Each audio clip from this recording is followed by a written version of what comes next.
Sejevasa sat entranced on Ganges bank, in worship consummate his feet, in reverence washed by waves in rank. Awake within the rishi felt the unseen sourceless river of human mind, with wonder waves bestill. Approach and in obeisance touch the feet of his compassion soul, beseeching him with age-old questioning voiceless call. Oh, tell us, Lord, whence do we come and go we whither?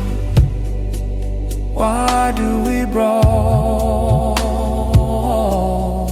Why are we here? In answer did the sage compose and sing the soul-blessing song of Gita hymn,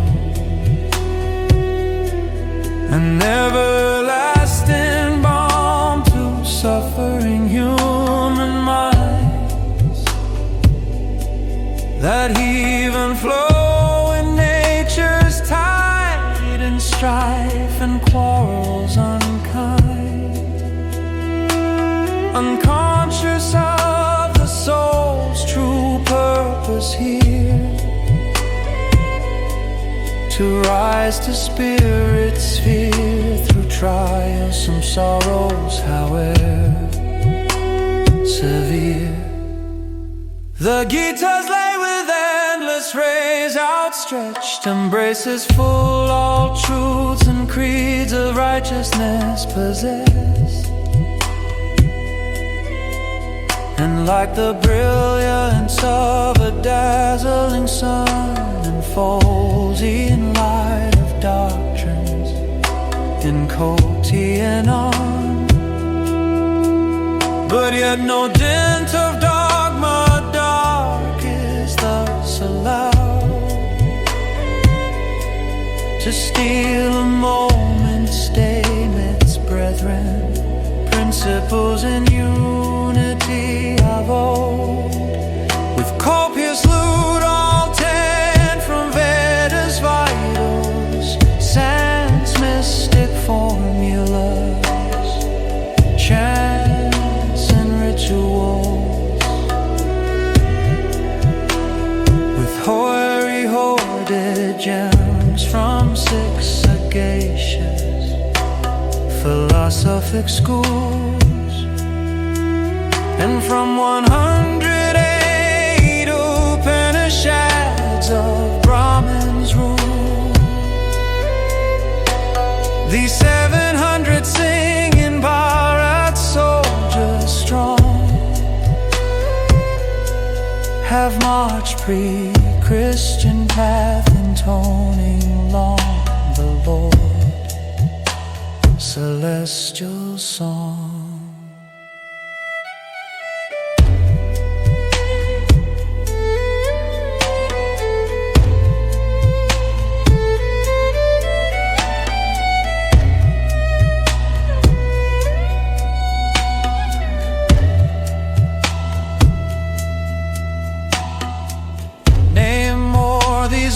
Soldiers have eaten more of booty brought from spirit's richest store. They come with salient clarion call, attracting wanderers no longer deaf from Maya's din without,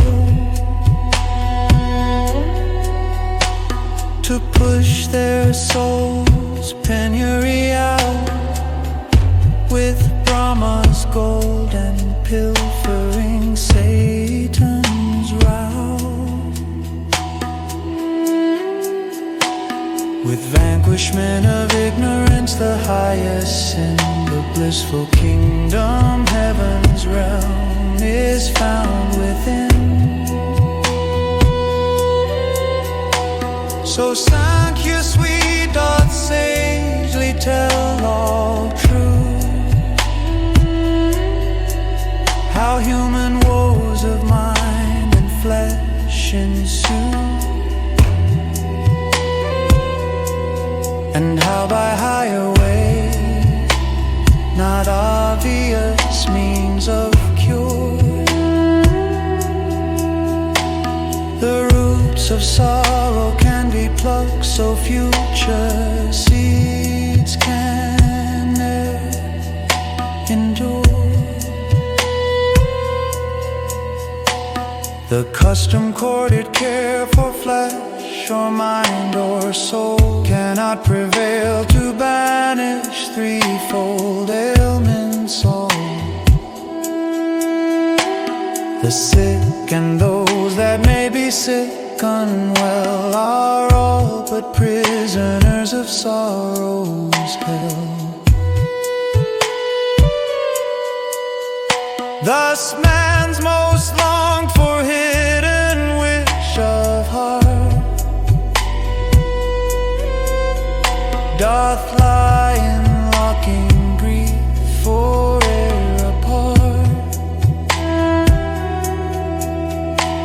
to foil the skulking captive plans of pain. The wise one seeks to know for sure the means and lasting gain. Vedanta then doth speak with knowledge vast, to tell the end, the way creation's cast. Then yoga comes with wondrous chart of path and scientific way, bypassing byways all to traverse straight the one true spinal highway. Aeonic yoga, ageless youth, ne'er old nor antiquated, based on laws of human mind, how flesh with soul and life is animated. Go gather from the world all truths of scripture, surfeit thy brain with airy subtle thoughts to nurture, yet thou bereft of yoga's great revelatory art will find unsatisfied truth, hunger of thy heart, discussing 50 years or more of sugar's meat, doth fail to tell how sugar's sweet, but taste of sugar touched on tongue at once doth tell. What sugar is direct perception, intellect could ne'er compel. Surveyor wise of human mind, the master Vyasa selected clash within the clan of Kaurava, and in Mahabharata epical poeticized the tale with hidden allegory bravely told. Good Pandavas and Kauravas did come, of welded love from self-same clan. The Pandavas did rule in Upper Hind, and Kauravas lived in peace with them and them obeyed, till whim of time did cleave and change their course, unlock their love and them in wrath disperse.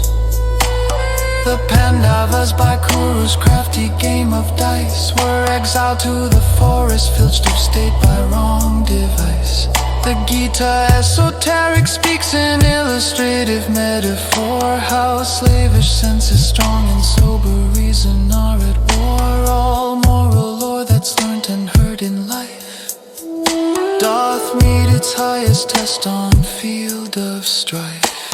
Vyasa saw the body as a chariot drawn mightily by restive states of senses, reigned by mind held tightly, allowing them to rush wherever discrimination drives, as often as royal soul the order and direction gives. Oh, drawn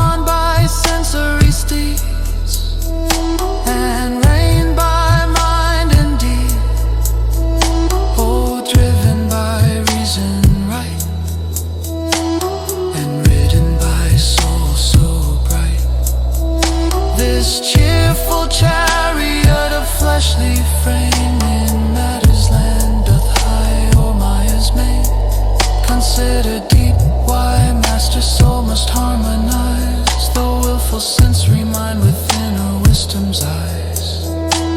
The senses are the windows for the soul to peep and see, conceive of matter all.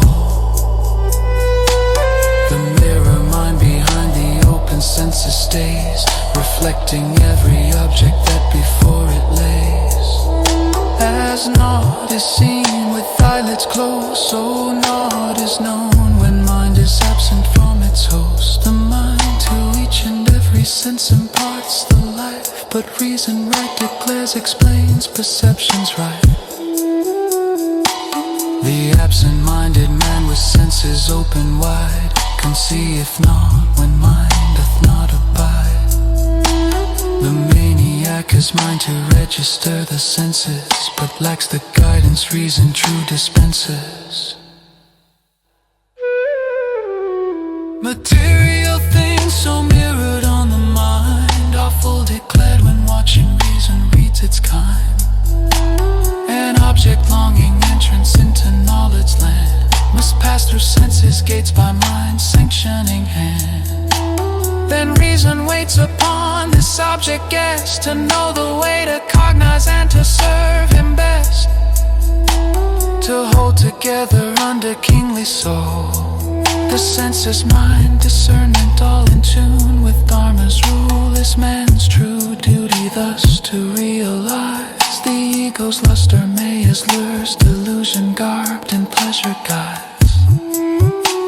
When cruel spears do fears provoke flesh, hence that's time ye mark which wins the soul or matter, binding sense of this the savant sage in Gita sings, and from the start he martial spirit brings.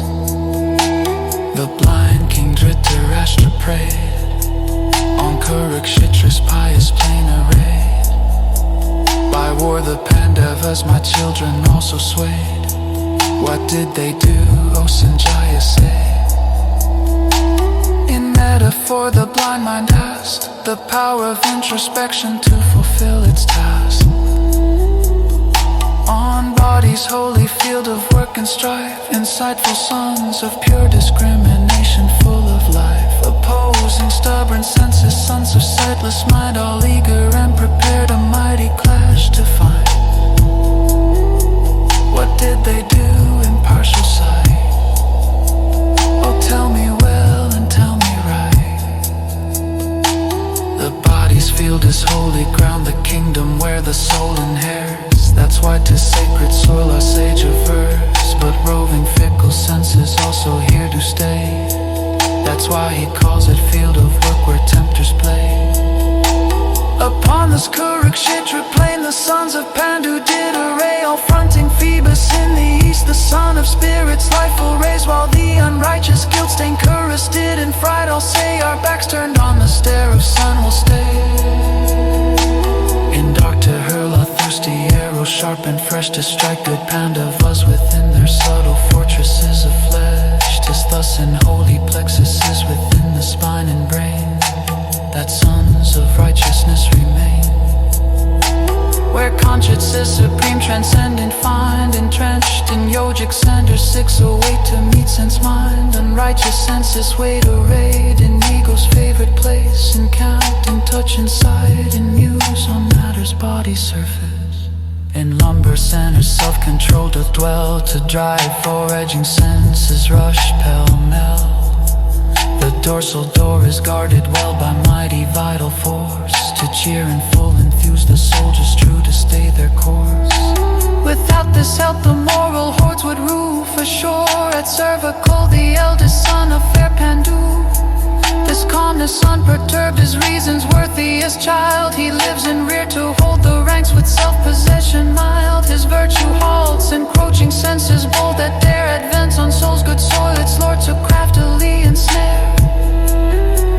Undaunted wisdom's offspring, brave true thoughts can look straight at the face of truth, evading all, while convict thoughts do crouch and sheerly shun from very side of truth, away to cowards there they run. The heaven-born thoughts roam nobly in the brain, near mystery solar flame of soul to bask in virtue gain. All crooked lustful thoughts in fear do hark to senses call to bivouac in Dharma's chamber dark. When skirmishing senses strut to upward climb from bodies holding wisdom's Pusan troops emerge from fort of skull to meet on common seat of war, the astral spinal field, the place where afferent forces now must win or yield. The gourmand greed and luring lust fight deep to seize wise temperance true and captive keep. In spacious prison of polished passion gold, and there in cadged freedom drugged him whole. But fiery power of self-control lies keenly ready to scorch the ravaging lust that craves to see soul's territory. Blind Dhritarashtra folded hands beseech the aid of yoga's power by sage Vyasa reach to right, receive the news of clannish war, the sun of saintly consciousness that threw its luster far. On brightly good and darkly bad did full imbue Sanjaya honesty endowed with spiritual purview. Through yoga's second sight to see in state to Dhritarashtra sovereign blind his anxiousness to say of what transpired on Kuru's plain. What news of war? Why must there be this terrible encounter? In awe-inspiring verse celestial answer long unfolds the holy writ of Gita song, a sacred dialogue between Sri Krishna, Lord Supreme and Paradigm, Arjuna, princely devotee sublime. Beginning in the opening verse with eyeless sovereign's query terse, what every seeker fain must ask her, taking up each soulful task. On Kurukshetra's pious plain arrayed by war, the Pandavas, my children, also swayed. What did they do? O Sanjaya say.